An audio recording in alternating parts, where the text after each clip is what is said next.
नमस्कार प्रिय दर्शकों, यदि आप लोग जानना चाहते हैं 3 शिव का रौद्र रूप है वीरभद्र कैसे हुआ था, तो आप लोग सही वीडियो में आए हो और आप लोगों को सारे के सारे जानकारी मिलेंगी इस कहानी में।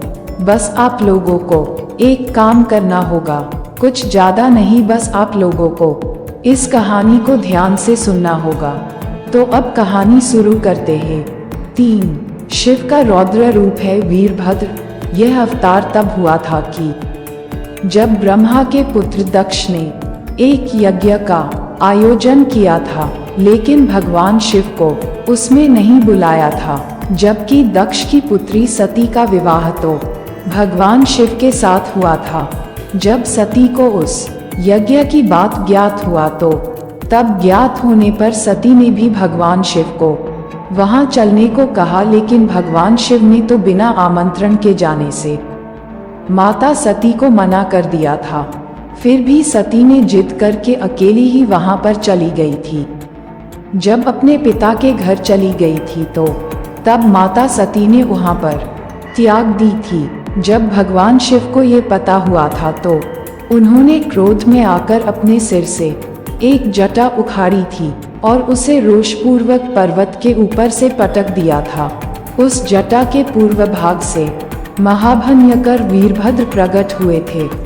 अब आगे सुनिए क्या शास्त्रों में भी इसका उल्लेख है। क्रोध सुदष्टष्टपुट स धूर्जटिष्टा तदिद्व हलस्तो ग्रोचशम उत्कृत्य रुद्र सहसोथितो हसन गंभीर नादो विससर्ज ता भुवि ततोतिकायस्तनुवा स्पृशन दिव।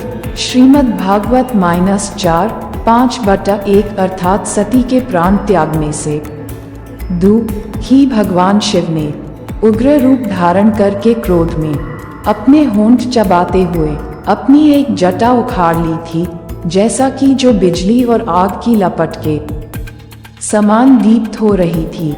सहसा खड़े होकर उन्होंने गंभीर अट्टहास के साथ जटा को पृथ्वी पर पटक दिया था और इसी से महाभयंकर वीरभद्र प्रकट हुए थे। भगवान शिव के वीरभद्र अवतार का हमारे जीवन में बहुत महत्व है। यह अवतार हमें संदेश देता है कि हमें शक्ति का प्रयोग कहाँ करना चाहिए।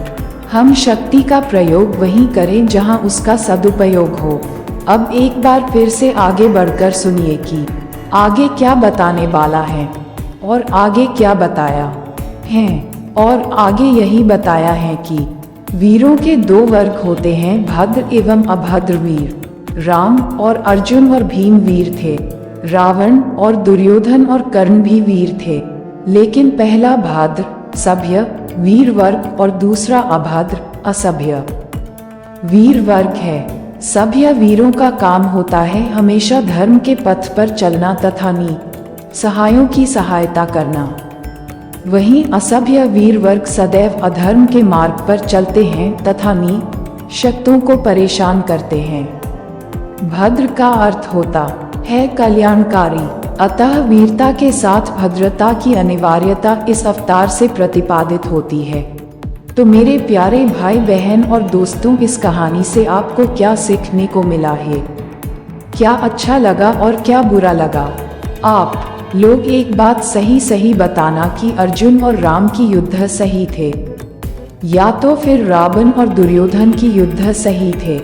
आप लोग हमें हमारे कमेंट बॉक्स में अपना ये दोनों बातें जरूर बताना, कौन सी बात सही थे और कौन सी बात गलत थे। अगर यदि आप लोगों के मन में धर्म के प्रति कुछ और सवाल पूछना चाहते हो तो आप लोग हमसे पूछ सकते हो और मैं आप लोगों की सवाल की जवाब जरूर दूंगा जी। अगर यदि आप लोग हमारे कहानी को सुनकर आप लोगों को थोड़ी सी भी अच्छी लगी हो तो आप लोग प्यार से एक बार हमारे YouTube चैनल को सब्सक्राइब जरूर कर लीजिए। गाजी आप लोगों को लाख धन्यवाद।